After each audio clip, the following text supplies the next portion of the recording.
Welcome to On the Chain with Jeff and Chip.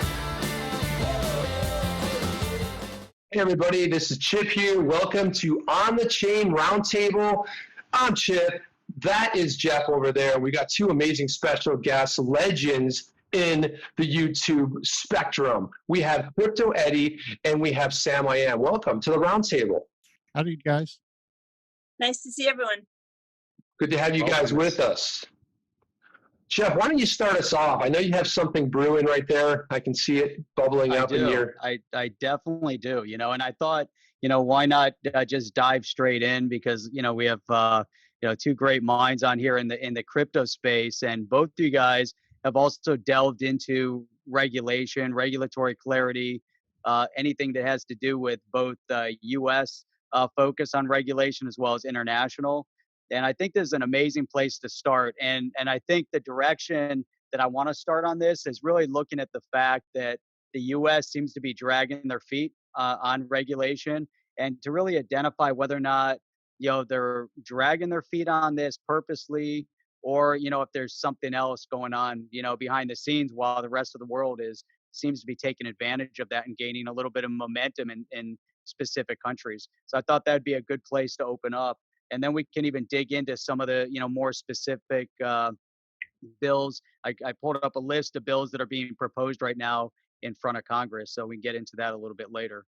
But let me open it up that way, and we're going to deep dive. Sounds good. You want to go, or you want me to? Sam, you go ahead and, you were chit-chatting about that one bill that we both found, and then you really got into looking at the details. So why don't you start?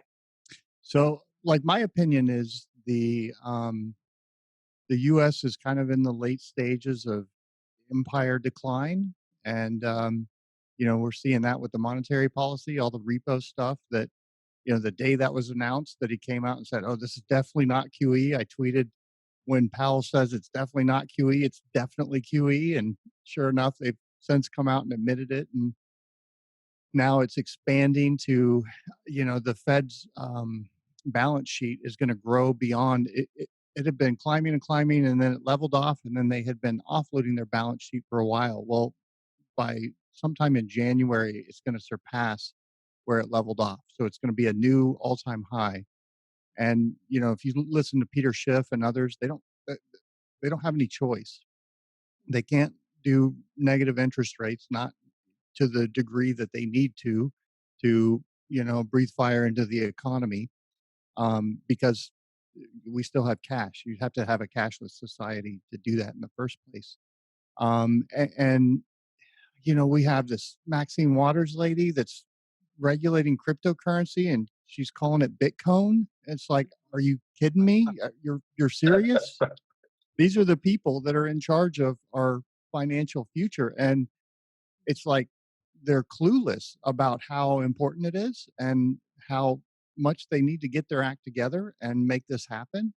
And so, I think they're all looking out for their own self-interests. And then with this, it came out recently this week that the Consumer Financial Protection Bureau, which, Eddie, you pointed out, that's a division funded by the Federal Reserve, or a bureaucracy funded by the Federal Reserve, like $200+ million, wasn't it? 223 million for the budget of 2020.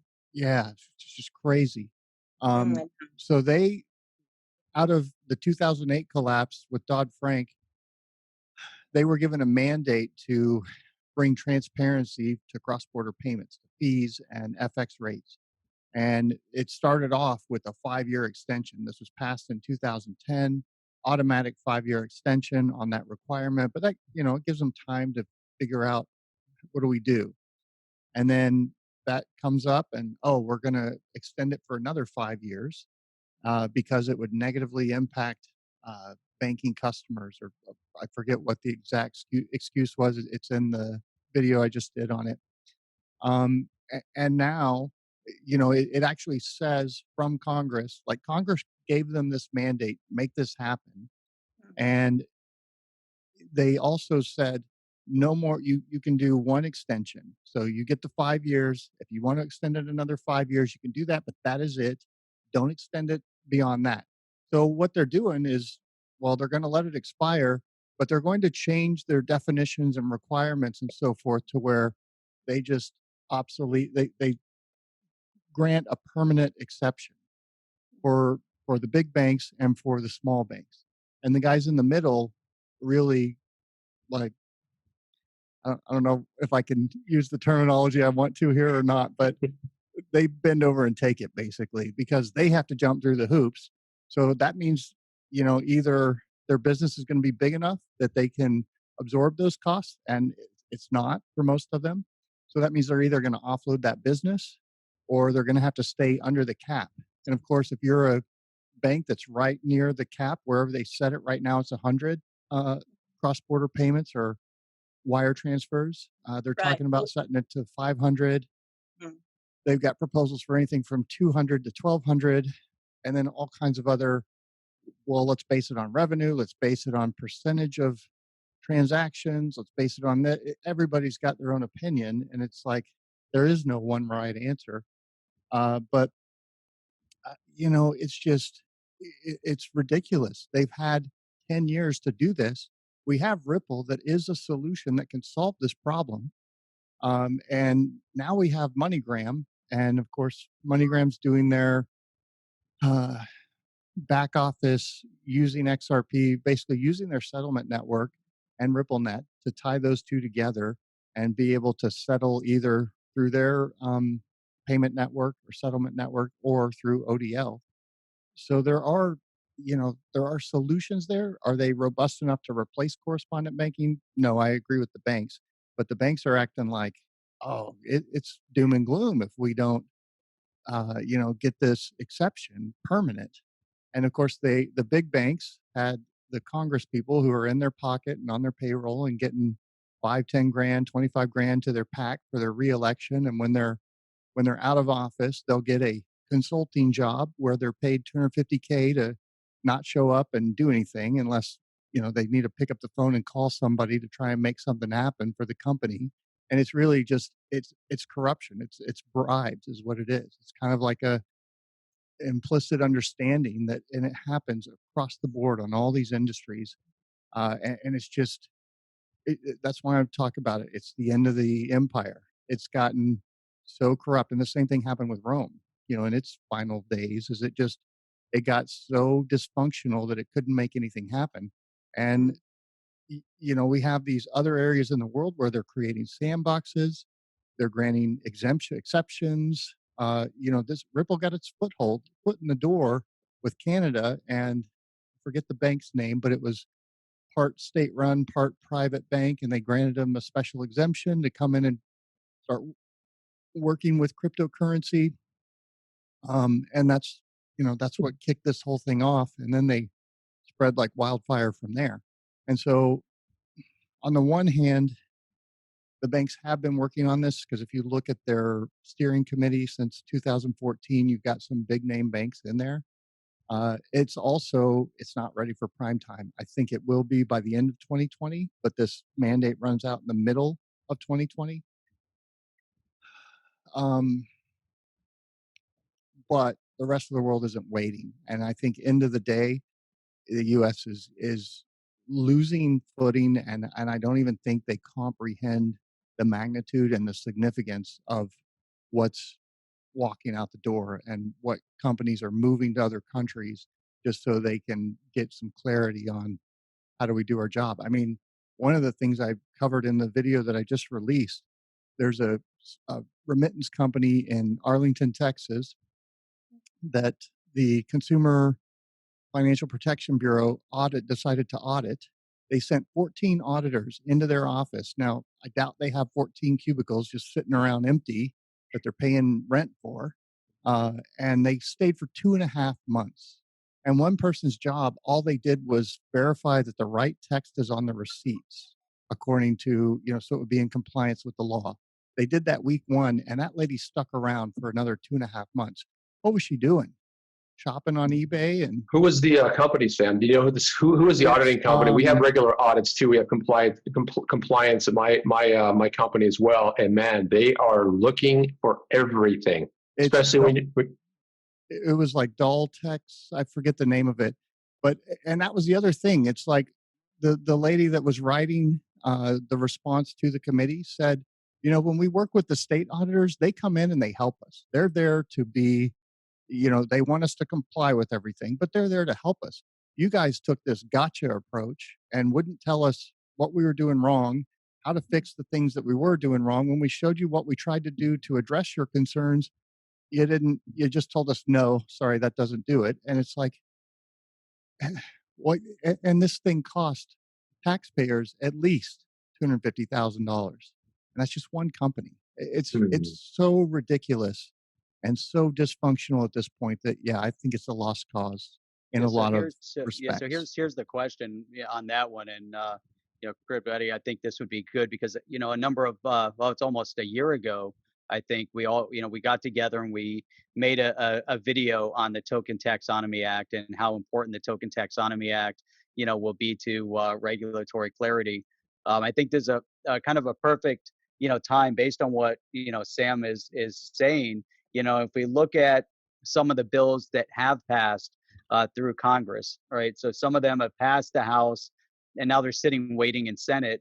There's one Taxonomy Act stalled out in committee.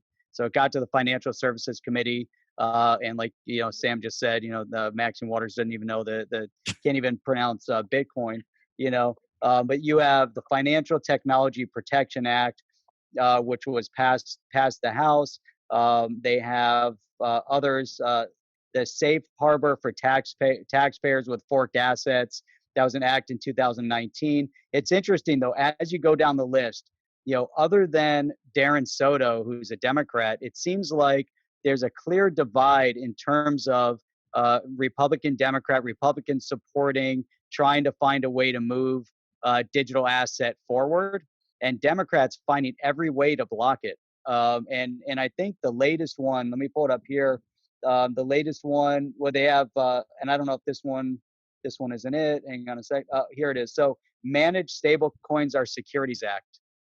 So they're moving in a direction of little by little trying to input, the fact that digital asset, the cryptocurrency could potentially be a risk to our financial system.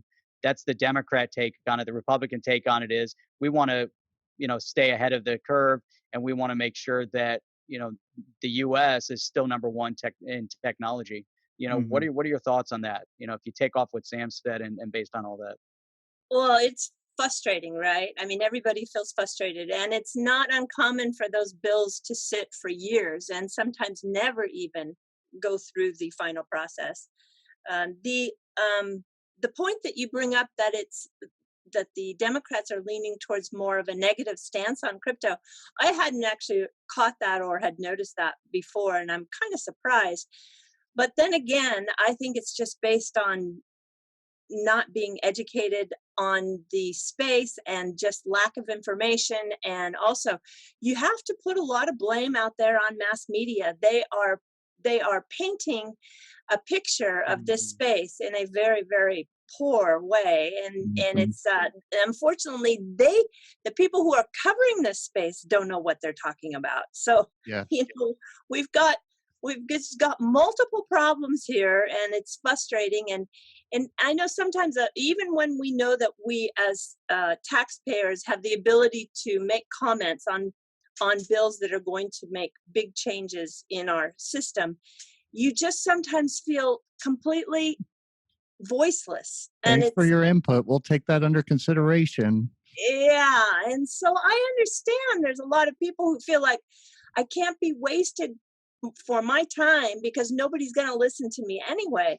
I don't have the answer as to what it is that we can do, but I do have one comment, and that is I think there is a lot going on behind the scenes that we are not privy to or is not being shared, and maybe it's just my idealistic way to look at life. I agree with Sam. We are definitely on the verge of a total decline, and I'm not sure we have the ability or the right people in government to make a turnaround.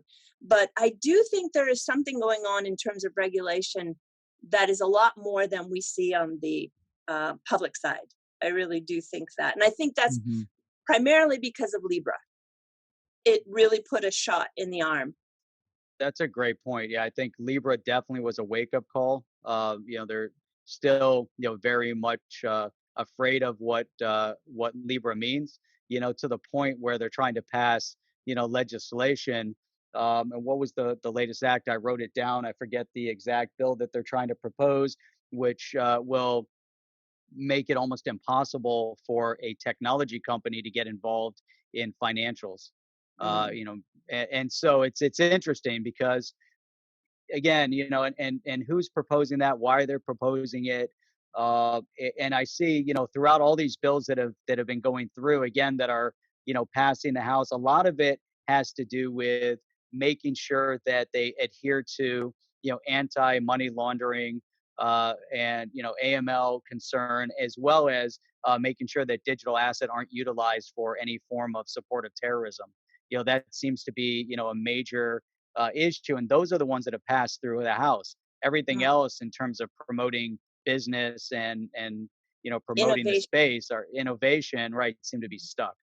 And that, I don't know if you guys saw the, I think it was the London-based company that created basically a Libra-like stablecoin, and JP Morgan is the chairman of JP Morgan International is on the board of that company. I did a quick video on it, just kind of explaining, but it's basically like a Libra coin, but it doesn't have the circle of corporates. And sorry, y'all, got a 5-year-old trying to watch YouTube videos. It doesn't have the circle of corporates, and I totally missed this part about, well, they've got to fund their staff and so forth somehow. As it goes up, once it has, I forget, like so many $1 billion in it, they start pulling out the reserves. And when it was like at 4 trillion, they had like less than 500 million backing that up. So it's fractional reserve banking like all over again. I was shocked when I saw that. I wish I would have included that in the video, but it's happening whether it's Libra or not. I don't know how it's all going to shake out. Who knows? But Libra, it's funny. I mean, everyone talks about Libra as if it was a white paper. Okay, it was a white paper, and it kind of jump-started. It was kind of an arrogant move for them. But I just going back to this whole thing about Congress, I almost think we have to have some sort of a litmus test to be in Congress, right? I guess 30, 40, 50 years ago, it was like, hey, if you knew a business that existed, great. But when they're pulling, Mark Zuckerberg in front of Congress, and they don't know what social media is, and the only reason I ever go on Facebook is because my parents are on there to see what they did today, that's a problem, right? If your average age is 68, 70 years old, and you don't know some basic things that are happening in the world, things are moving quick. This isn't the 90s, not the 2000s. We're in 2020 in a couple of weeks. So I almost see this whole thing, it's a giant meltdown. I think what you guys are addressing is spot on because and how do you have these lifetime appointments? I mean, Maxine Waters has been there for a long time. You have Nancy Pelosi. You have all of you have Mitch McConnell. My God, he's a dinosaur. The re-election rate in the United States is higher than it was in the Soviet Union. And it's insane. All this third-party campaign finance reform and all that's designed to, make sure everything's fair. That is nonsense. What it's designed to do is push out the third parties so that we end up with this two-party system, and you don't have really any real meaningful choice. You can go vote red team, blue team, and that's what it's devolved into. And that's how you get these people that spend their whole career there and have no idea what they're presiding over. It's insane. Yeah, but look at Tulsi Gabbard, right? Tulsi Gabbard is a Democrat. She's pretty witty. And what happens is she's basically getting ostracized from her own party, right? Because she doesn't want to actually walk lockstep with everyone. She has her own ideas. And you can see she's getting shoved right out of the party. I mean, she's coming up, she's standing on her own 2 feet saying, hey, this is what I believe in. I'm putting it out there. And her own party, I mean, it's almost weird. She almost seems like another like that third party you're talking about, because she seems so different than both parties combined, really. She kind of like is off at another set. But you see how even, I think idealism, you go to Washington, you think everything's going to be great, and I'm going to fight for the people. And you get there and sit you down in the back room and like, sit down, son. Sit down, man. I got a story to tell you. Either you do this, that, but hey, have you seen these pictures we have of you? Yeah. Okay. Well, So just, I mean, even like I was involved in the whole Ron Paul thing years ago, over a decade ago. And, you know, when he ran for president, he had delegates that went to the Republican convention. And like when it was their turn to speak, they turned off their mic so that they couldn't I remember speak. that. I mean, that's the mentality and kind of the integrity of the two-party system. It's a joke. It really is. There's no fixing it. It's scary. I can remember sitting in meetings with Alan West. I don't know if you remember Lieutenant Colonel Alan West, Congressman, Florida.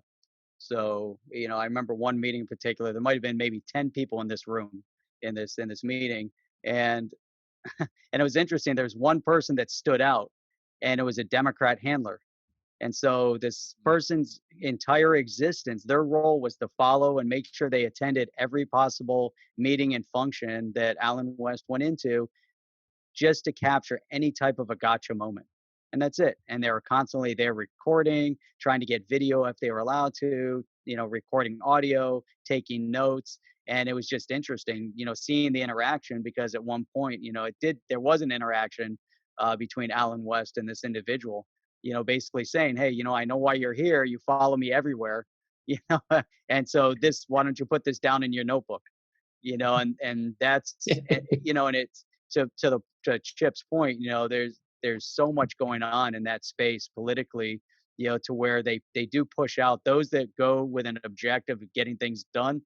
They're out as fast as they get in, you know, and then the rest, you know, and right now we have an opportunity, politically speaking, in the US where things are are kind of in that balance where we could be changing in the positive direction, but yet the old guard is trying to hold it back. And that goes Democrat, Republican, it doesn't matter. Yep. And yet here they're holding one thing hostage, which is our advancement in this technology space, you know, which I think is a little bit scary, you know, in terms of what it can mean for us financially.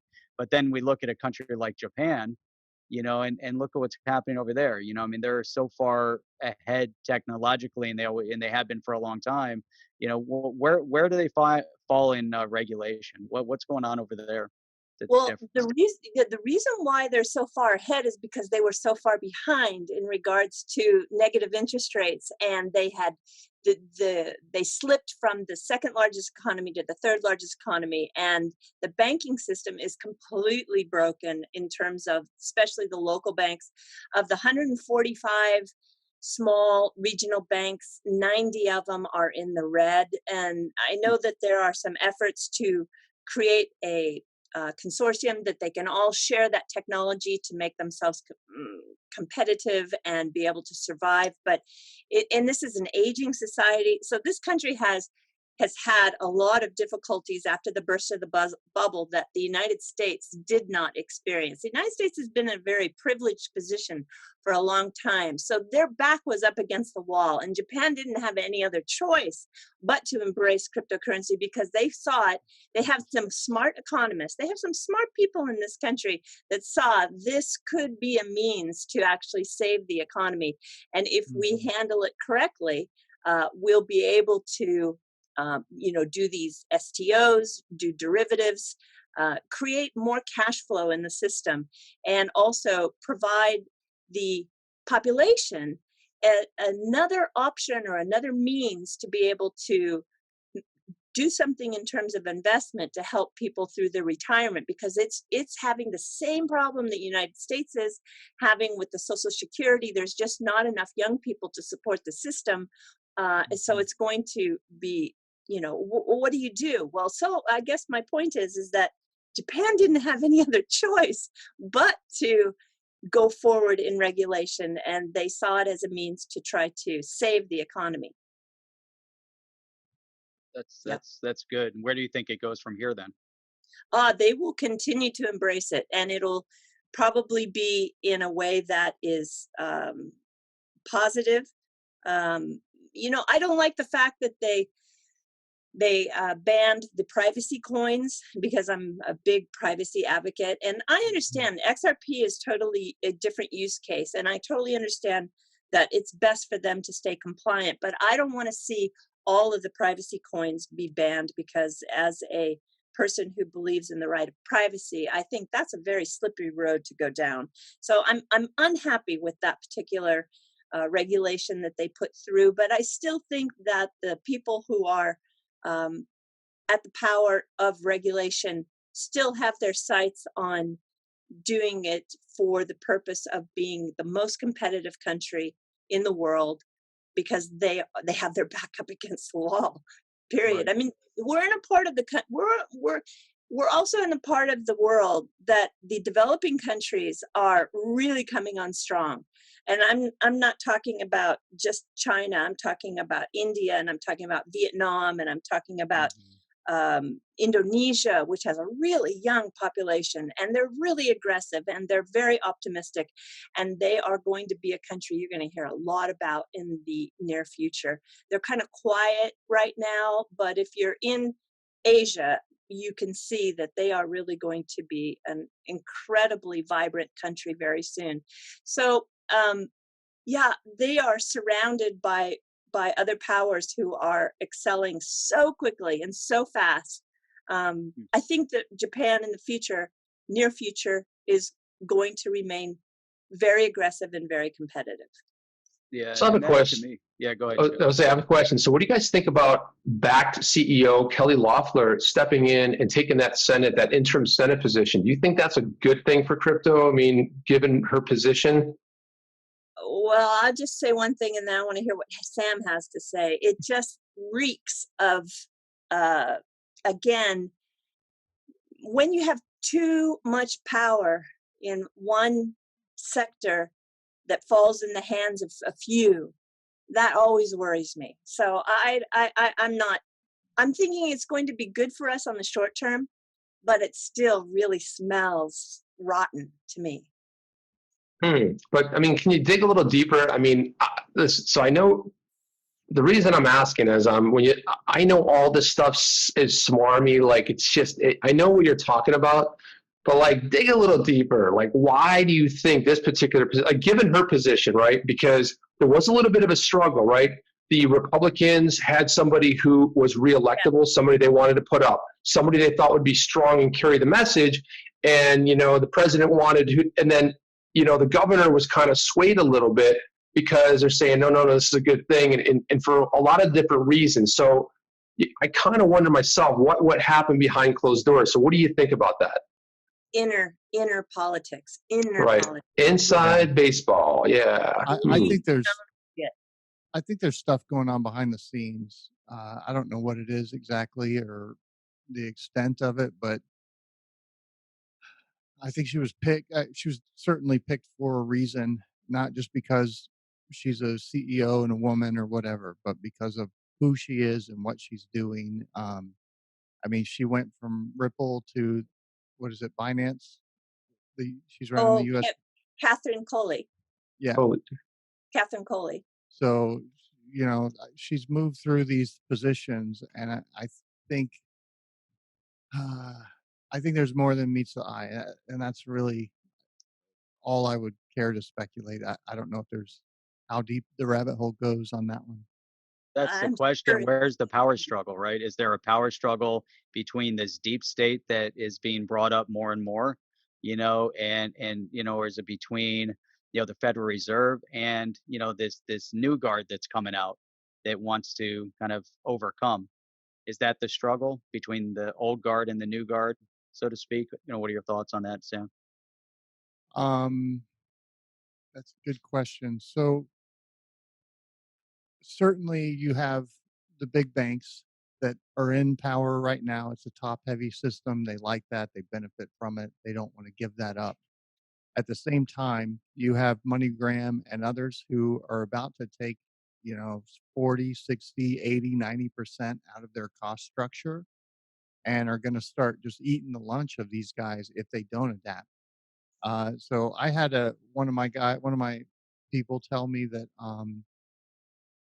that GE was using RippleNet today for transactions under 25,000, and that it was JP Morgan that turned them on to that. Now they're also supporting GPI, and they're running their stable coin, and they're doing this Libra-like project as well. So they've got irons, and they're playing both sides of the game, I guess, or all sides. They're taking as many different angles as they can, so that they come out in some kind of position of power. And I think everybody's just kind of realizes that the whole thing is up for grabs, and they're trying to capture as much power as they can. The corporates are trying to come in with Libra. That was their first salvo to try and get a seat at the table. You've got Amazon and probably eBay and Apple and who knows who else coming in next. And they're going to try and, they're going to become banks and reshape the way that banking looks and functions. So it's all Google Cash, right? It's all getting shaken up, and how it will play out, I don't know, but there's definitely power struggles going on at so many levels. Yeah, I mean, I'm always shocked at someone like Apple and Google. Why are they sitting on the sidelines? I mean, there has to be stuff they're juxtapositioning behind the scenes, but it just seems like this is the next thing. And then Apple comes out with this card saying we're not a bank, yet it's not. It is a bank. It's just not their bank, right? It's kind of like a play on words. But that whole thing to me, and I've been an Apple fan for a long time. I think it was just a massive fail.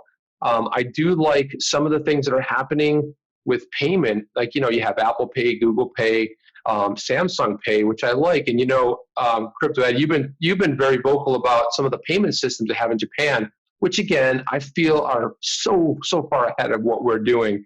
All these competing systems. But, when I send my kid, she's out somewhere and I send her a text and she's paying for something, I know that stuff is happening on the back end. It didn't automatically just move that, right? The settlement's happening sometime. We don't know when the settlement happens. But for her, it's instant, because when she looked at cryptocurrency, she's like, but it's like when you send me a text for Apple Pay, right? And I go in a store and I pay for something. Yeah, that's kind of the same thing. Google Pay, Samsung Pay, I kind of like that. But I wonder about this whole blockchain thing. Well, let's talk about blockchain and government.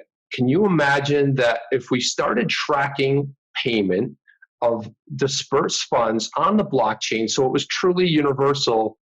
Because this stuff the stuff we have in Ukraine and all this other stuff, all of these other things are to fill people's pockets. Let's be honest. I don't care what name you slap on it. I don't care what party, what government. This is all enriching somebody's pockets. Somebody gets rich and loaded off it. But we don't know where the payment, once it's, right? Blockchain is, do you guys feel that blockchain would be huge for the government structure? Eddie, what do you think? The transparency, right? Transparency.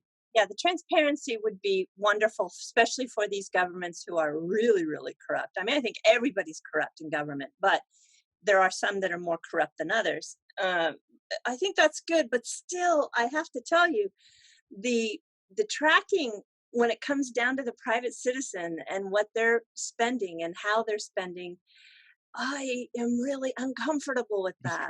So I wish there was some balance where we could just track government, but allow the private citizens to still be able to access cash. Because I think if we truly go to a cashless society, it's beyond your facial recognition software. It is completely invasive. And so I have, mixed feelings about tracking everything.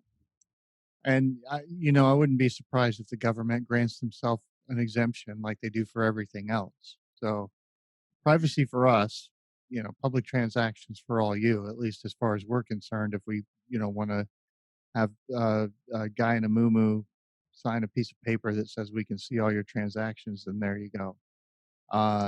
There's a chance that it might curtail some of the corruption and stuff. It just depends. If they can find a way around it, they will. If they can, they already are. It's kind of an apt saying, I think, for government. So who knows? I 50-50. Even if it was put on blockchain, they would either find a way to work around it, or uh, grant themselves some kind of exemption, or who knows what. Yeah. Well, I guess I want to say one thing that we're seeing blockchain really helping in terms of transparency for businesses, whether it's food or it's genuine product. I really am happy to see that Sunny in VChain is doing the work that he's doing, even though they had a little breach of security within their ecosystem. I don't think that has anything to do with the promising aspects of blockchain when you take it into the supply chains. I'm really, really positive for that particular business model. But maybe Sam's right. Maybe because those are elected officials for the most part. Most countries are still, well, not everybody is 100% democratized. But for those people who are put in that position based on a vote, maybe they should be forced to adhere to blockchain, and that the private citizen can still have some exemptions. Maybe that is, maybe I can vote for that. And that's an ideal scenario. I mean, you think about everything, especially you take a, a country like the U.S., a country like Japan. You go into certain European countries, to where you want to put the power back into the hands of the people. It's going to be a little bit different everywhere, but putting it on the blockchain, voting on the blockchain, the voting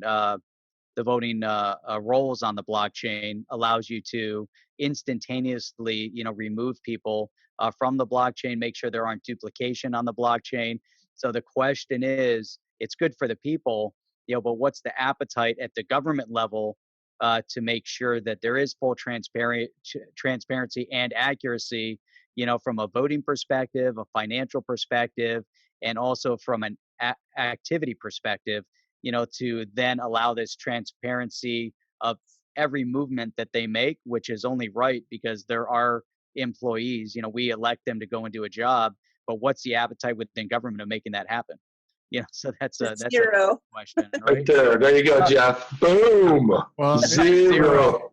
I think these are good questions in the near term, but I think in the long term, it's kind of a moot point, because private, or I guess trustless, decentralized, censorship resistant, borderless cryptocurrency represents the beginning of the end for fiat, and government can't survive without the ability to inflate the money supply. I mean, they can't. And once all these bridges are built and it's seamless to move back and forth, fiat's going to lose so much demand, and people are going to have a sound money option, not in the traditional sense, but in the digital blockchain sense. And that's where they're going to store their value, and they'll move in and out of fiat just to pay the government, and that's it.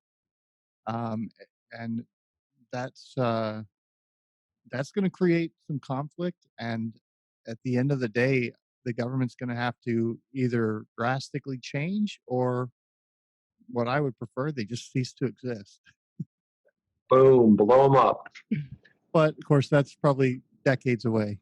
So Yeah, that won't happen anywhere in the near future. But no. that's an amazing segue to another country that is pushing forward with their digital currency, and that's China.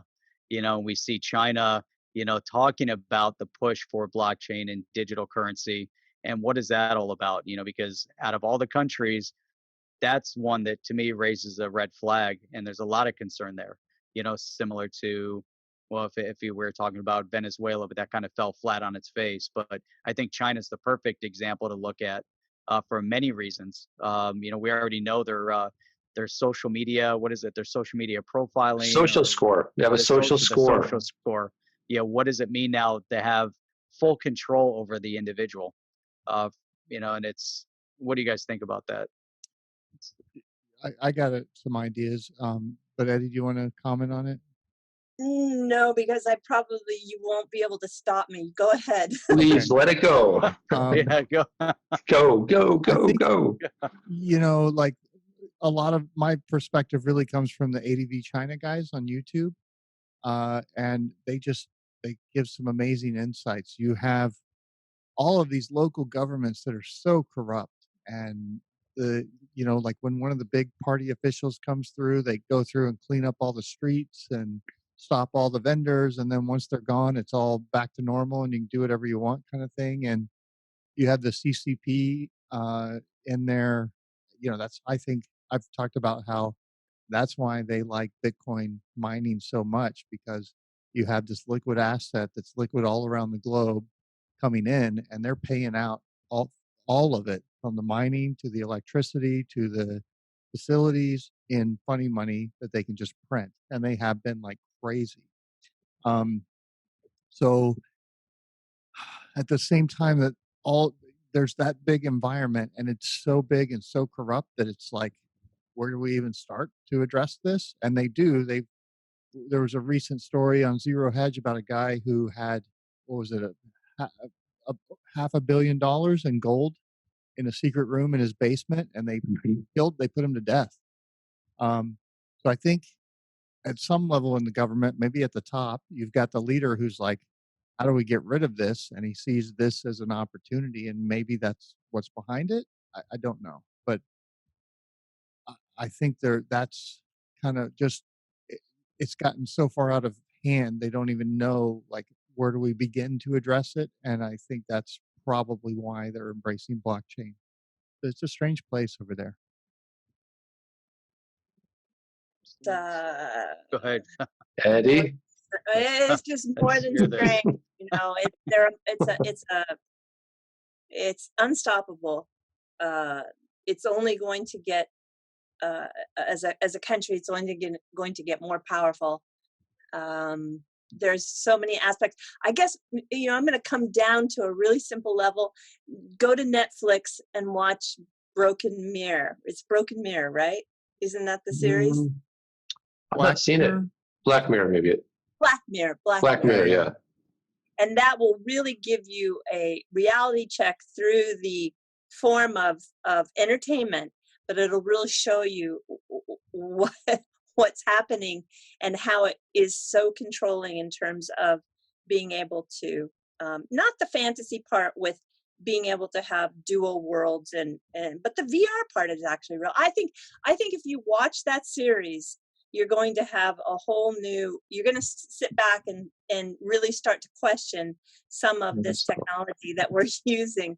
Yeah. But in terms of China, where they're going, and will we be able to compete or influence or stop it? No, we can't. It's a runaway train. But what do you feel about, like, for example, now VeChain is it's a China-based project, correct? So it is. Well, they have the blessing, and Sunny is from originally from China, or is it Singapore? Well, the point is though that country really needs VeChain more than any other country. Right. Singapore or China? We're talking about China. China really needs VeChain because there are so many knockoffs, so many copies, so much corruption, so much lying. They're making knockoffs of everything, and so I think, and when it comes to food, that's really, really dangerous. You probably know they had the problem with the baby milk formula, and so you're talking about it's actually affecting people's lives, and so that's one of the reasons why it's so successful for China, because they really need it. But everything is state controlled, right? I mean, everything is state controlled. No. I mean, in China, and they're looking, but there's just so much going on that it's I don't know. It's like, it's not that it's out of control. They can go in and stomp down on anyone at any time for anything. But in the meantime, they're doing what they want. Like, there's people pulling oil out of the sewers and like filtering it and using it to cook food. Yeah, I know. I don't know if you've seen that video on YouTube. That's actually true. Yeah. And like when I was raising chickens, I had someone tell me, man, if you could get your product over into China, or you could do this in China, you would be so successful, because thank you, sweetie. Yeah, actually the average citizen in China really wants to have transparency, and Yeah. they really are aware of they're aware of the situation. They Yeah. are. That's one of the reasons why the Japan economy has been strong over the past 10 years, because of the Chinese that come over here to buy goods, because they really feel confident and comfortable that what they're buying is real, whether it's Hmm. makeup or it's a rice cooker. They know that Yeah. it's not going to cause a fire in their kitchen, and if they put it on their face, it's not going to cause cancer. So that, Jeez. Hmm. yeah, these are And the this types guy, of concerns that they have, and the average citizen of China really knows that, and they want to fix it. They really do want to fix it. It does and- seem that way. I've worked with a couple of Chinese companies, and I work with one now that is definitely above board. And I find it interesting that once the Chinese opened up the opportunity to profit, and they created this opportunity for wealth creation and a middle class, and definitely a large, wealthy class, it changes the dynamics, because once you give this opportunity, once the people have experienced this opportunity, taking it away from them is disastrous, and so those are the very people that you're talking about. They have just a lot of disposable income, and they want the best products. And it's interesting because we see a lot of these the Chinese that have the money, they don't want Chinese product. They want US made product. You go into the healthcare system, they want US made product. They don't want the Chinese stuff. It's a status symbol. I assume still they have US made vehicles. And not even so much the Mercedes and the BMWs, but they want the US made vehicles. And so I think there's a dynamic there. But here's another thing to throw into the whole equation. I want to see what you guys think about this. And it's been going on for a long time. The one child symptom on the economy in China, the fact that it has the potential of being extremely devastating, and they understand that with one child taking care of multiple generations. And so once the parents retire, it's that one single child not just taking care of their one set of parents, potentially their grandparents, but on both sides. So you have two people potentially, taking care of, 2, 4, 6, potentially up to 8 people beyond their own child and their own life. And that's having a direct impact as the populations age, even though you have a younger population, but this base layer is taking care of a lot of people. I mean, Where do you think that factors in? isn't there a huge discrepancy in like the number of males versus females? So you have all these guys that will never have a partner. Is Yeah, that I think it's China? getting the laws are getting relaxed, so there are more two children families, and but the population is going to do this business, where it went from very, very wide to now it's going to go through a very precarious period of time where the one child policy is going to be very tough for them to get through, but it's coming back out again with the relaxation. Um, yeah, divorce is very high in China, as it is Russia. It's over 50%. The women are incredibly strong in China. There is more equal rights when it comes to women in China. Are there partnerships in terms of love? Yeah, sure, but it's still an Asian society that brings two families together financially, and so it's still kind of a contractual financial deal, although society's changing and that's not always the case. So to have a blanket statement like that is probably, people are going to say, oh, that's ridiculous. But in many cases, if the families do come from money, it's still very much a contractual financial agreement. Um, I think I think they're going to get over that. I don't worry too much about that as far as the problem.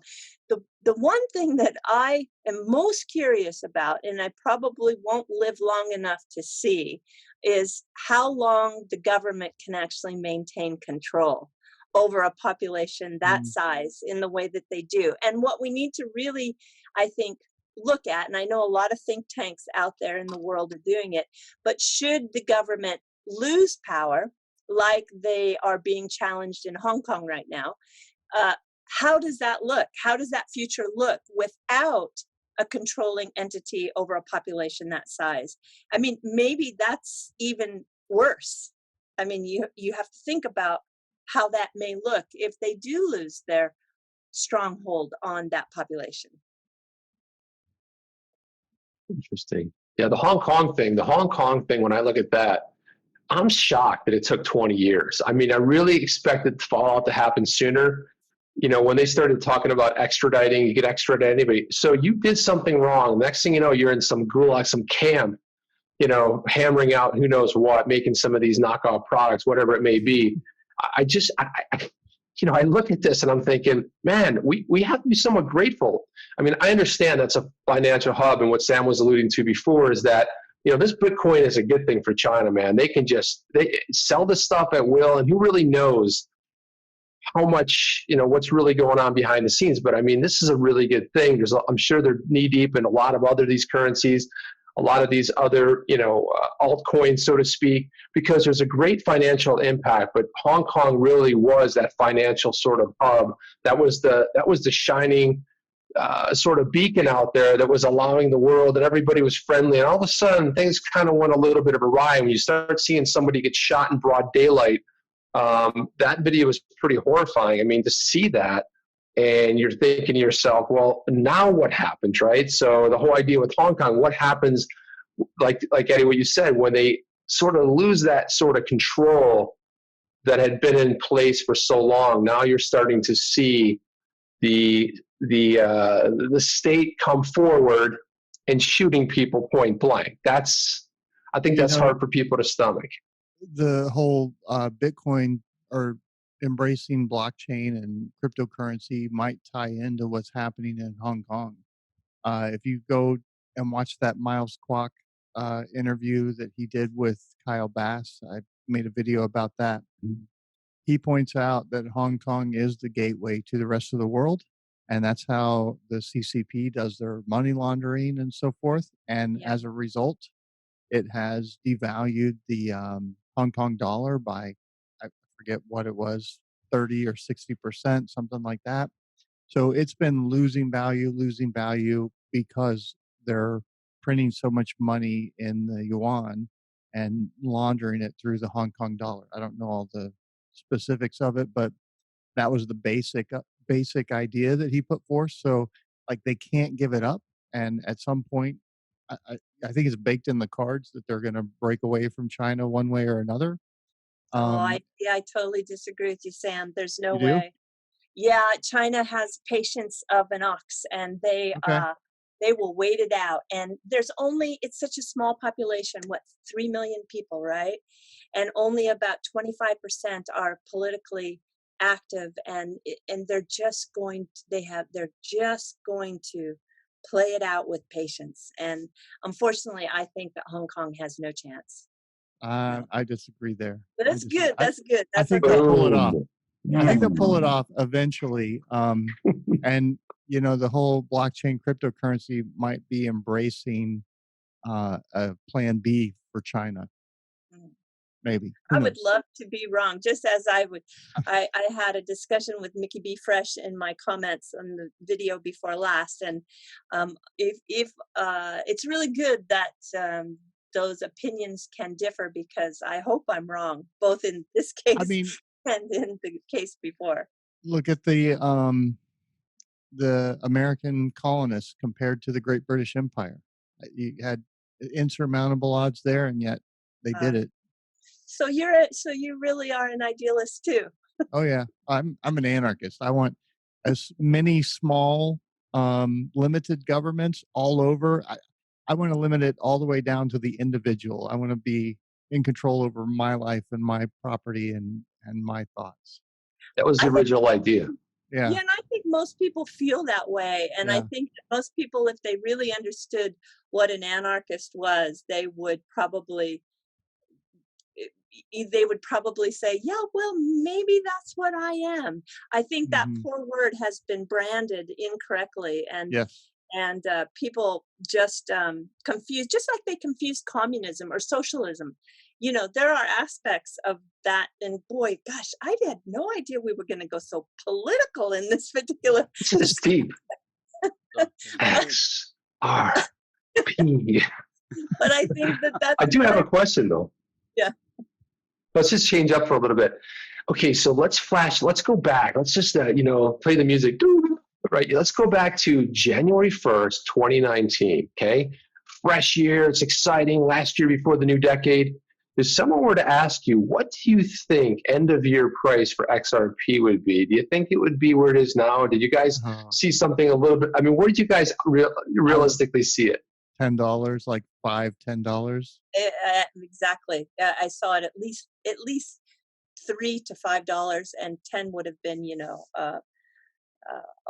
a wonderful thing. But yeah, I did never in a million years thought this was going to be the price. Yeah, me neither. I thought I was the 3 to 5 person somewhere in that neighborhood. What about you, Jeff? What were you thinking? No, I was $5.89. Yeah, $5.89, $5.89. So yeah, I think same thing. I would take a midpoint. We saw a nice high, but the whole market was in this uptrend. But there was so much FOMO behind it. But it did seem like it had this momentum, like it's finally catching on. And so that's where I did have that anticipation. And then we saw, obviously, going through and feeling the pullback. But it's amazing that we're even though price points pulled back a little bit, we saw so much progress in the space from a technology perspective. Oh my gosh. And that just on its own, is still what, allows me to keep confidence in this space, that it's actually moving in the right direction, and sometimes with every good thing, you have to have a pullback, and so we saw the potential, but it was a false start. So now that we've pulled back, we're creating a solid base on technology, not just on hype and speculation. And I think that's the most important part, is establishing this solid foundation. Without a foundation, you can't build anything.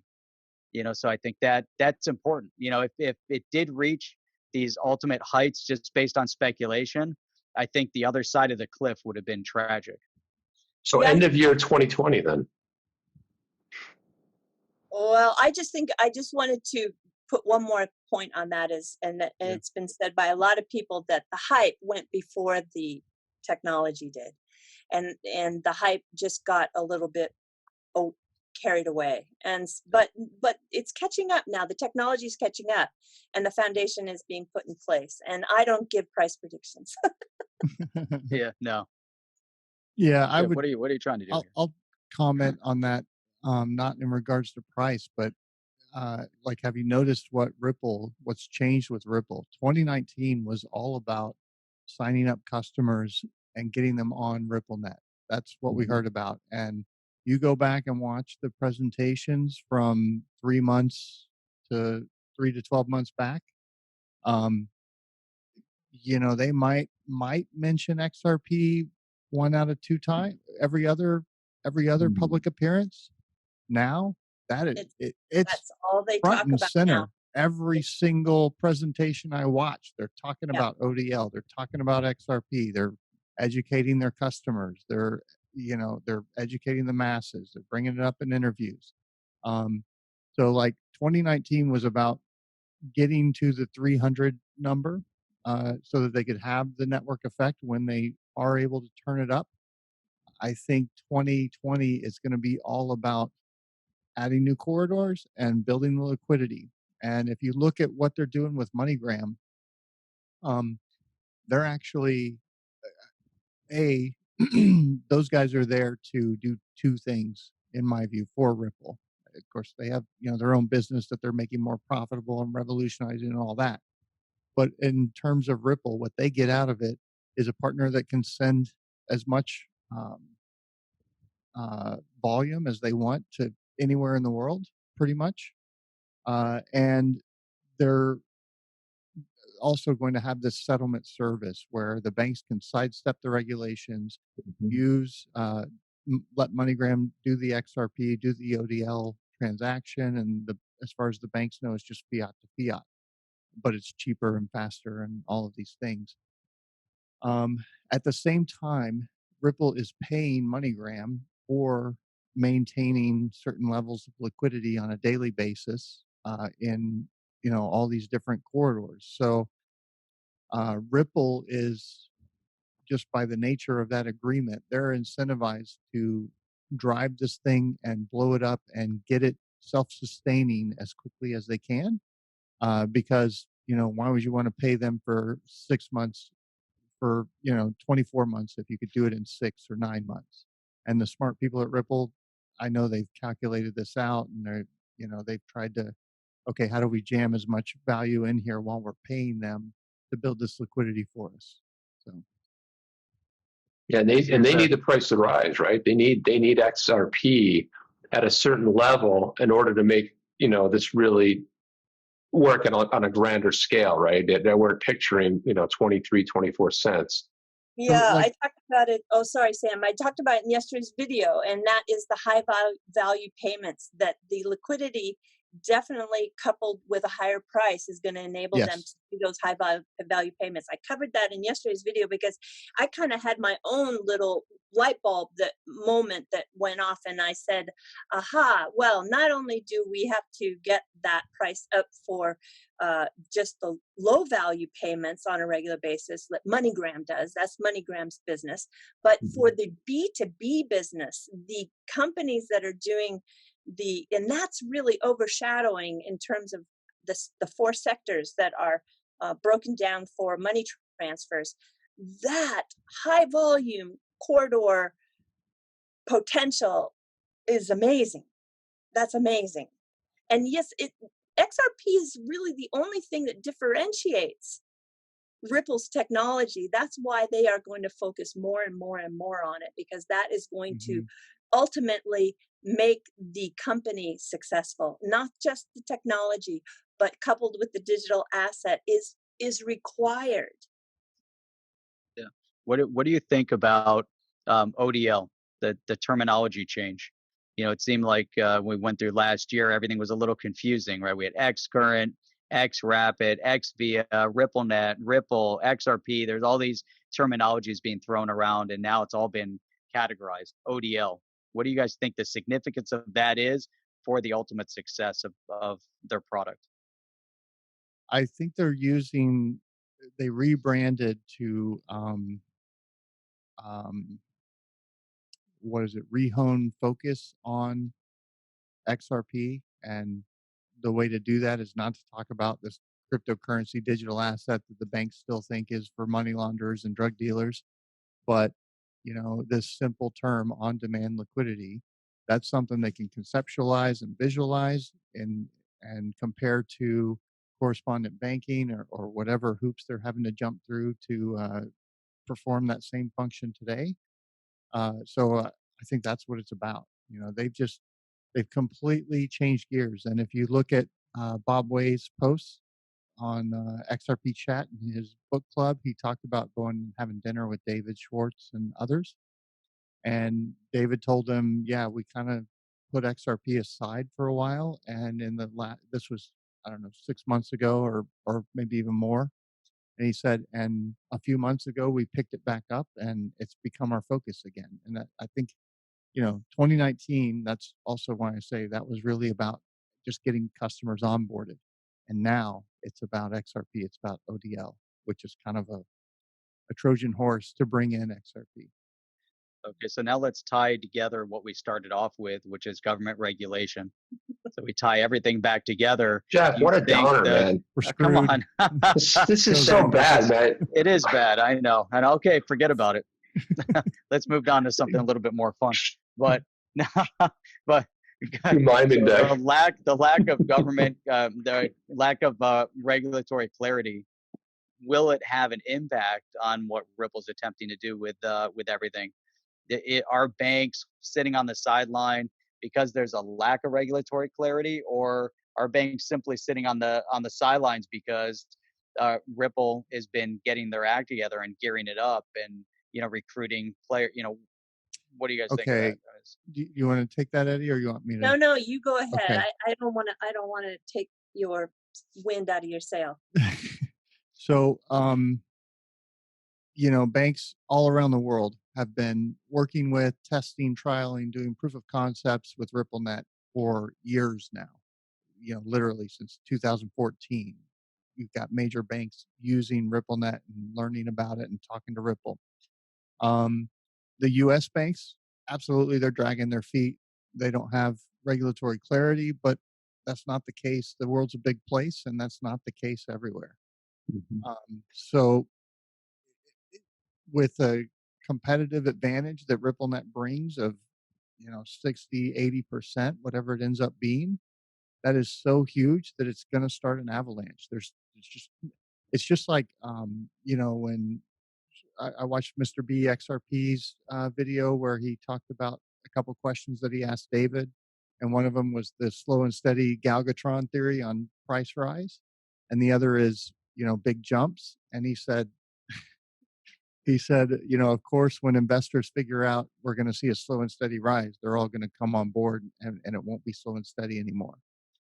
That's the same is going to happen for ODL, for on-demand liquidity. It will be, like the same way that Libra got the ball rolling when these other banks and other countries are using it, and it's making a huge difference to their bottom line.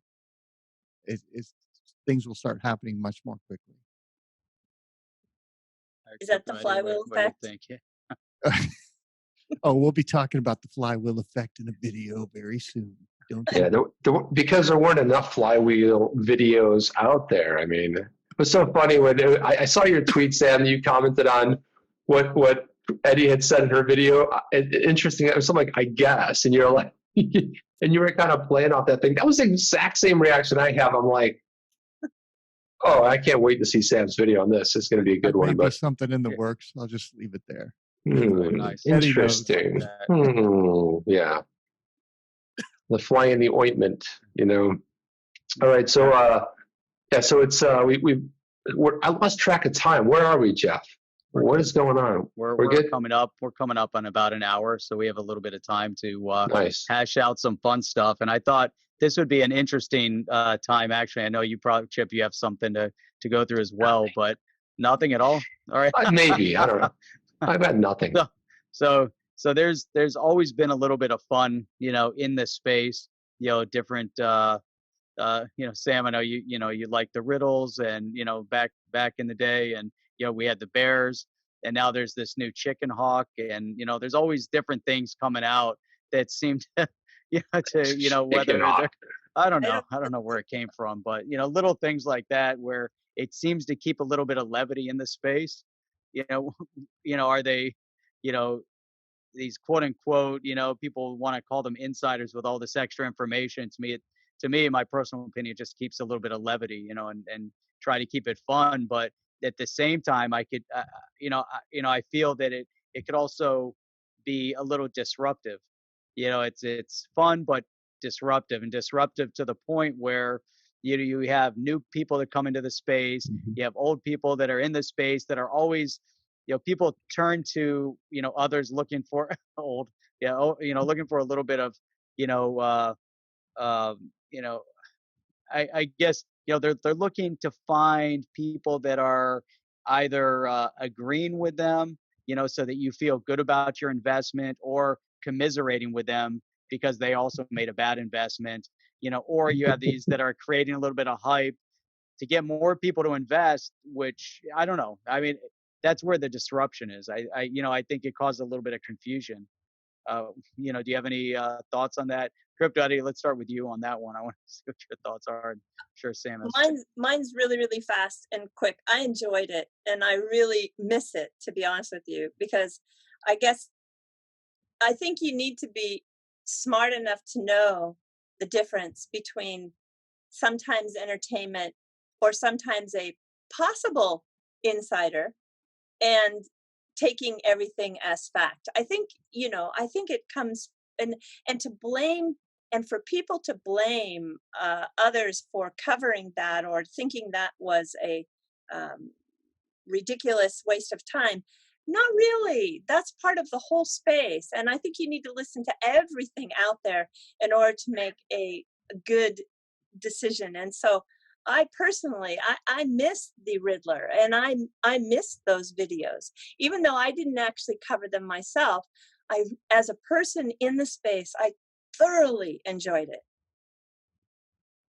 I agree with you, man. Sam's videos were epic, man. I was like, eating popcorn, like, I was like, it was amazing. And I was like, what? And I had to rewind it. They were good. I'll be honest with you. I've said this time and time again. The only reason I really invested in this, I had XLM at one time because I bought into that whole, it's not the banker's coin. It's the not banker's coin. Because I came in as a Bitcoin maximalist at one point. That was my exposure back in 2013. And so when I saw this whole thing happening, I'm like, man, this is a cool bear. If it has a bear, Riddler, any kind of a cartoon sort of let's face it, a Yeti, I'm in, any kind of a weird sort of a thing like that. When Sam started doing these videos, man, I couldn't wait to see the next one. Sam, what's going on in the space now? Is there, because I remember, what was his name? Kichiro, yeah.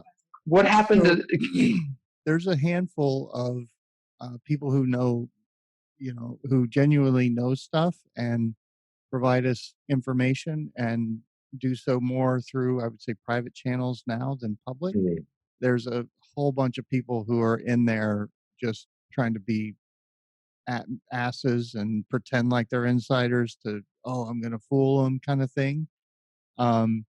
There's a whole bunch of people who just take it all as literal fact it's happening, and I think go too far at this. And like for me, I heard about XRP. I pushed it aside for several months, and then I finally decided, okay, I'm going to look into it, and I learned what XCurrent, XRapid, XVita was, and how the thing worked and why it's different from Bitcoin. And I did all that before I ever invested. So, I talk about, don't invest on this stuff, don't invest more. Every time I got a question about, should I take out loans and do that? I'm like, no, that's a terrible idea. Don't do it. Never invest more than you can afford to lose. People did it anyway. And then it's my fault that they made poor decisions. It's like, let me think. It's just, there's got to be something you can share with us. There's got to be some kind of something. There's got to be some groove, some little channel thing happening somewhere. Come on. Yeah, there's some people that I talked to, like the people that came to the meetup in Dallas that I held a while. By the way, I really wanted to go there, but it turned out that my daughter was getting married that same day, so it was a weird bad look, especially when you're like walking around the aisle. I was like, I'm there. I got my brother. My brother lives in Dallas, so I was like, this would be awesome. But was it a cool meetup? How many? Because that looked like a lot of fun. I hope you do another one. Yeah, I think it was. I didn't get a full count, but at least 20 or 30 people showed up. Nice. And, we had some interesting discussions going on.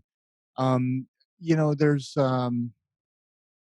people that say 1 to 2 years, or actually now it would be like 11 to 23 months kind of time frame before this thing really takes off. And then I get comments sometimes that are like, holy shit, I talked to some people that are in the know, and this may happen sooner than I thought. So I don't know. I've always said, I've said for a long time now, it's just a waiting game. We know so much about everything that's coming and all the relationships and connections and where this is all heading. And, that's just Ripple. Then you've got Xspring and everything they're doing, and ILP and micropayments and Coil and the 20 companies they've invested in. And there's just so much on the way. It's a matter of how much do you have that is going to determine how long you end up waiting is kind of how I look at it. Great. Did that answer the question? I think so. I think it does answer the question. I think you're holding back a little bit. That's okay. Well, I'll save it for one of your. I know there's something else there, but I don't know, man. I just that was good. It was interesting. I was waiting for like a tidbit. I think we all do know. When people talk about if you look at Swift, right? So banks like things that move slow. They like Swift. They like this whole thing. I look at what Ripple's been doing with their software and their technology for the last, going back the last 7-8 years. If you think about it, it's going to be kind of hard to unwind from it. Look how hard it is for the banks to unwind from Swift. This is a dinosaur, right? So I think what they're doing, and not to say that there won't be competitors in the space and somebody else might come along, I think it's a little bit more challenging than we may think, because when I hear what is his name, Alex, the CEO of MoneyGram, yelling at Ripple, Alex Holmes. So when he's yelling at them, he wants it to happen faster. I mean, but technology takes time. It takes time to open those corridors. It takes time to move that. We looked at Mexico. They're only moving really about 10% volume from what I recall from the last, from what they were saying. And I think that that's just small time. I mean, it's a huge corridor too. The money that they're going back, it's huge. So the key to that, I think, gets overlooked by the community far too often. MoneyGram could send 100% of their volume into Bitso tomorrow, and it would fail within an hour or two. Because on the every for every transaction they're sending into Bitso and selling XRP, somebody's got to be on the other side of that buying it. And that's where Miguel Valles comes in and bringing in these market makers. So in my mind, a turning point is going to be when on the majority of the exchange, well, first off, they've got to get to more corridors. They've got to get the network effect. That's the focus for this year, 100%. And then they've got to get a base level of liquidity. In my mind, a big turning point will be when you have multiple market makers on the major exchanges competing for those buy orders, right? That's right. And that's when, the reason they're paying MoneyGram to provide this liquidity and build it and maintain it on a daily basis is so that they can then bring the banks in on top of that. So, and that's when things are going to take off, in my view. Right now, we're in that, if you go back to Ripple Riddler, which I know a lot of people are like, oh, he was full of it and yada, yada. Well, he told us about Ant Financial being the path into China. He told us in that same pictograph that, or actually in a tweet, that record piles of fiat were being handed over for XRP. And in the next quarterly report, that's exactly what they said, is they had record XRP sales to institutions. So there were, that was somebody that knew something, hands down. It was proven, at least in my mind. I've lost my train of thought. I have one prediction to make. Okay. I think that one of the reasons why that billion went back into escrow is because they're saving up to make another acquisition.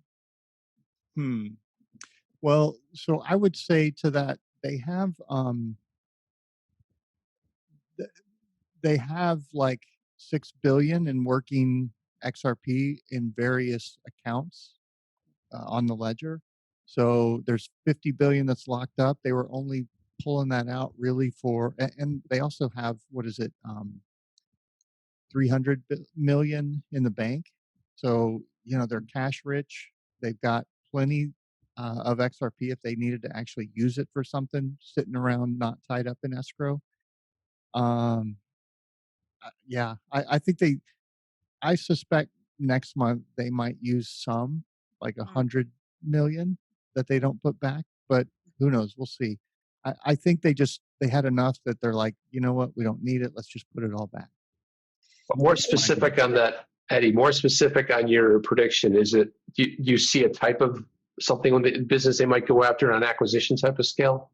Yeah, actually I do. And it was the research I did on the Worldline, which is doing the high volume payments. And they had JP Morgan, Rothschild, and I don't remember the third entity, Goldman Sachs. Yeah, the three of them were trying to sell 23% stake of the company, which is owned by Atos. And as I saw that 23% stake was coming up, and that was announced last January, they have since decided how to turn that into a shareholder benefit. But I said to myself, oh my gosh, this is a perfect acquisition. And that is the kind of acquisition. And there's many companies out there like Worldline that are making those high value payments. So they've got MoneyGram doing the low value payments now. And if you look at the direction that they're going in terms of trying to increase liquidity and price together, it makes sense to go after that segment of the business right now. So Yeah. I think that we're going to see, and I'm talking about, it's not, saving up for next month or in the next 6 months. I'm talking about this. Ripple is amazingly strategic, and they are looking way far out. And the example of that is with Spring and the university investments that they're doing, grooming and getting those developers in the ecosystem now for 5, 10, 15 years out. It's incredibly strategic. So I just am not going to be surprised at all if we see another acquisition in 2020. Plausible, certainly. Nice. I like it. Maybe we'll see another, somebody else come along that maybe he's not a bear, maybe he's not a Riddler, maybe he's like a super weird hero or something. You never know. It might show up and might manifest itself in some other way. Who knows? Maybe one of those psychedelic frogs that you lick. What is brother Oak talks about the Mothman, so maybe it's the Mothman. Oh, the Mothman! Oh boy! Wow, what a nice way to bring this to a conclusion. This is fantastic, man. I mean, it really was. Jeff, where are we on time? Are you paying attention at all, Jeff? I'm so into this conversation right now. No, actually, I was keeping track. We're just over an hour. Okay, so good deal. So we got good timing here.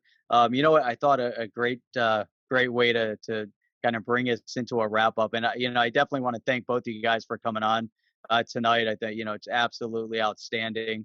And definitely appreciated all the work that you guys have put in. Over the past, I don't know what it's been, a year and a half since I've been following this space and seeing everyone kind of develop and add amazing content. And you guys are definitely two of the top, in the space, adding some amazing content. But I want to turn this over to Chip, because one of the things that we've been doing when we wrap up the roundtable interviews, whatever, is do some rapid fire questions. And I'm sure that Chip prepared a few that we can have some fun with. So we might even want to hear from Sam's daughter there, and maybe she can enlighten us on what the future thinks about. But yeah, go ahead, Chip. Why don't you take it off? Take it off. That sounds a little weird. I mean, I'm gonna be honest. Here, holy cow, man! That sounds a little weird. I got to be honest. So this is. Take it off slow, Chip. Take it off. Wow, man. Well, you just stepped in that. All right, I'll start with an easy one right here. So let's go round. We'll go round. So we'll go Eddie, Sam, then we'll go up to Jeff over there, who's got some weird stuff going on tonight. But we're not going to talk about. I'm just drinking water. So when it comes to the phone ecosystem, is it iPhone or Android, Eddie? Android. Android and Chinese-made Android. Do you want to say the name, Sam? Huawei. Huawei. I actually have iPhone, but I think every company has its day. Yeah, that's a good one. Yeah, I like Android. So far, it's been Samsung, but not sold on Samsung. But I like the Android platform. I think just offers a little bit more than the jail that you get into with Apple and iPhone. Sure. I don't like any of your answers, I'll be honest with you, because because I'm an iPhone guy, right? But here's what I will say. Let's defend the iPhone, okay? So Apple came out with Apple OAuth, which allowed users to actually go into websites. They have gotten a little bit stronger on the privacy thing, right? Because when the terrorists basically, they said, we need you to open the phone. They're like, hey, man, we got to protect users' privacy. But he's a terrorist. We're like, that's not our potential as a company to decide whether it is or not. So I will give that slight advantage to Apple. And then the Apple OAuth, I would also like to see not only Samsung, but also Google follow suit with the privacy side. So when I log into a website, yeah, okay, Apple's in the bit, but I can choose whether I want to show my identity or not, or have it be totally random. So I will give that. So there is a little bit of push towards the privacy. I do think Apple's just a little bit above that. I don't like what's happening in the Google, especially in the Google world. So I will say that, but I guess that brings us to another probably big question. So let's go around the bend again. Trump reelected or ousted? Eddie. Well, this is not my political. It's a yes or no question. No, I'm just kidding. Because I really think going down the political thing on a public space like this can be also divisive. Yeah, but let's pass on that then. No, I'm gonna address it. I've got guts to address it. But when I read the air, and I'm reading the air mostly on Twitter, that's where I'm getting my whiff of what the air is. Sometimes a little bit Facebook, although I don't get on Facebook very often anymore, maybe once a month. I think Trump is going to be reelected. Yeah. Sam, what are your thoughts? 100%. Trump's going to be reelected. Chef. Do you want my opinion on this? No, Yeah. I agree 100%. I think he's going to win. It's going to be a landslide. And at the current rate, the Republicans are also going to take back the Senate and keep the House. Whoa. I just for balance, I hope that doesn't happen. Although you can argue that nothing gets done then. I understand that, Yeah. Yeah, I kind of think signs are pointing that way. I just hope something happens where we can dust off that Token Taxonomy Act and just, put it forward, some legislation. But when we looked at when Obama was there, 2 years, they owned everything and they sat back like this. Oh, let's just stretch for a while, It happens with every administration. So, maybe there's some value in that. I do think he will be reelected again. We'll see. We'll see. The economy is also in a weird teetering moment as well, and a lot of it has to do with that. Let's just talk about other altcoins. Besides XRP, what is your second and your third? Go ahead, Eddie, give it to us. Tezos for sure. Tezos. And Tezos is your second, and number 3 is VeChain. Gotcha.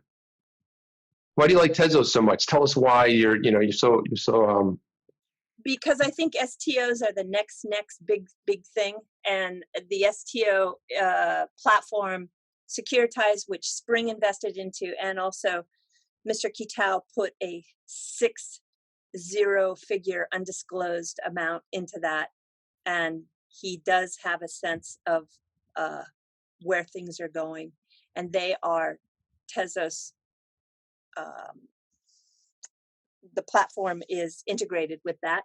So I think that Tezos, and I put that out for everybody, not that I'm, thinking that I want to talk about other projects out there. And maybe I will start doing more in the future.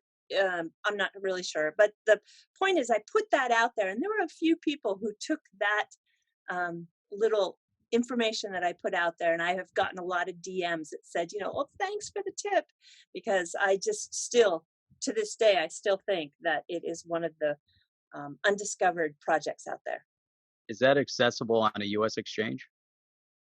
I think so. Well, for me, it was BitTrue. So I think that it is. It just was on, it just got, Binance isn't in the U.S., is it?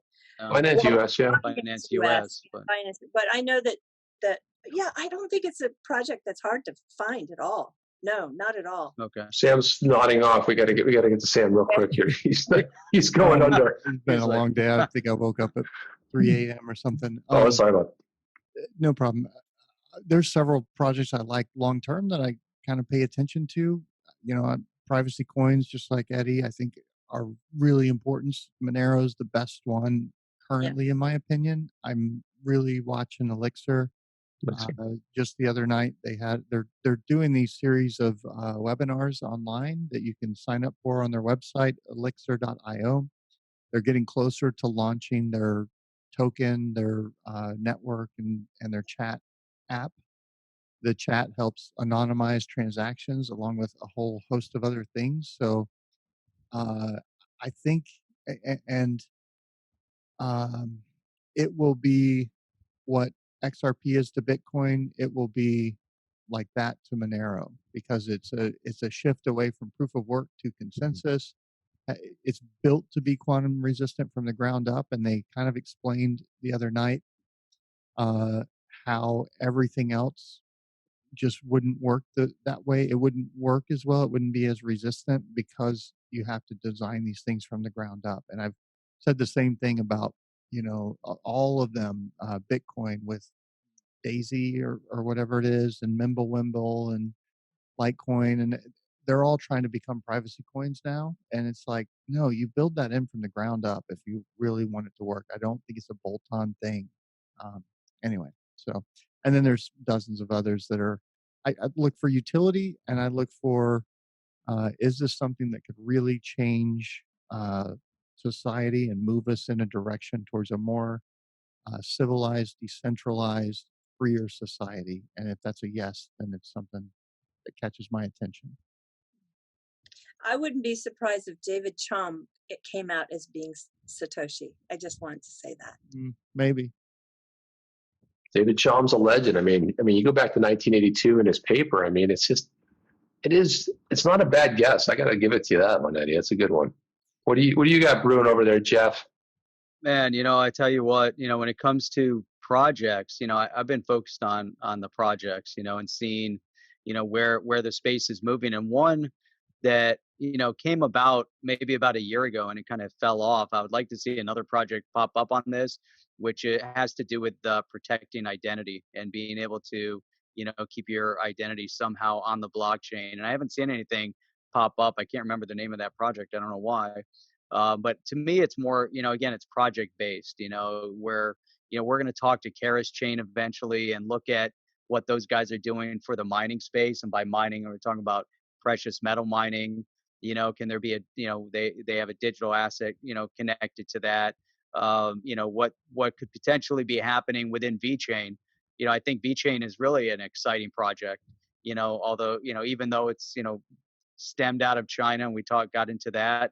I still have some concern about anything connected back to China, but I think that's an amazing project, and so to me, as I'm keeping my eyes open for things like that, anything that can have traction, whether it's going to be in the logistics space, anything that has to do in the medical space, that, start keeping track of pharmaceuticals, like, Eddie, you had mentioned. I think that's really important. Anything that's going to be in the healthcare space that has to do with keeping people's identity, but also allowing you to have full control and access to your medical records and take that with you wherever you go.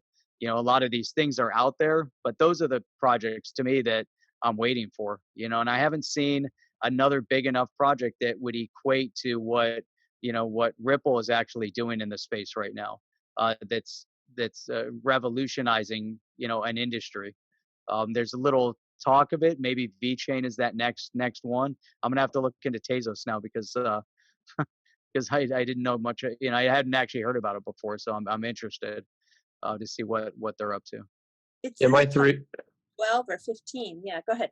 Let's say my 3 are XRP. No, it's actually obviously XRP, but I also like what Coinfield, or I should say Sologenics, doing, how they've tokenized stocks with this Solo coin. I think there's somebody pretty exciting to watch, because I love the leadership there.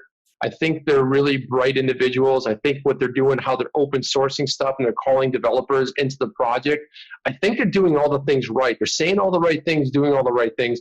And I like the idea of what they're doing with this Solo token. And they've been very upfront about how they communicate with the project. I like that. Elixir is another one. I missed that last webinar. I was kind of bummed. I wanted to see that, but I've been following this pretty closely as well. I like this Elixir project because of David Chaum. He's a legend in the space. I love the way they're mixing it up and how they're making it private. It's a very good idea. And when I used to do a lot more streaming, I always had a privacy segment. Privacy is key for us. No matter what steps we take in the future, that's going to be. It all comes back to protecting who we are and us having all of it. There's other new network coming up too, which I think we'll focus in a little bit. This is some other bright individuals came up, but it's a blockchain-based social network where everything on that network you own.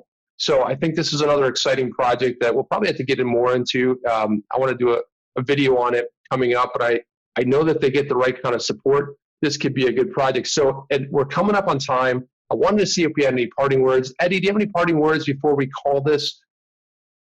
I just, for everybody who wants to look at Elixir, it's a double X because there's another project out there that is ELIXER. Don't get confused because I know a lot of people get that confused. So my parting words are, if you are going to look at the Elixir project, which I think too, thumbs up, and I totally agree with Sam on his comments, it's a double X.